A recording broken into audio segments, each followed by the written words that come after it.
Evikini lelengcile Ntuthuko Shoba wafaka sicelo sekuthi kumiswe kuya kwakhe ejele laseJozi.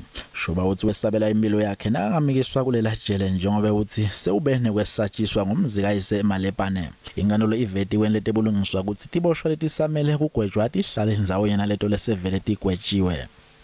In Johannesburg prison we are having 4 prisons inside.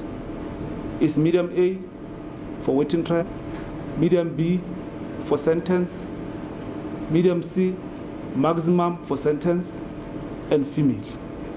Ummeli wa Shoba uhocile kuleli cala itolo lekwende ukuthi Shoba asale atiphinzile itela ngemibuto yena ngekwakhe lofakazi.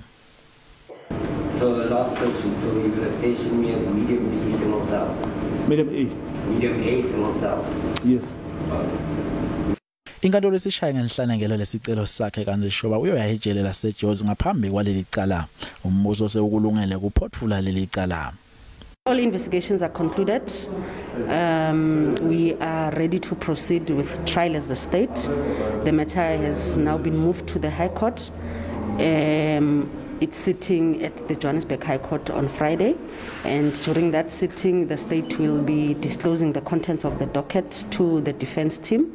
Once that is done, we will then have another postponement for a pre-trial conference, and during that sitting both parties will inform the court in terms of their readiness.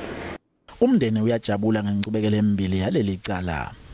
We are happy that finally there's a progress with regards to this case.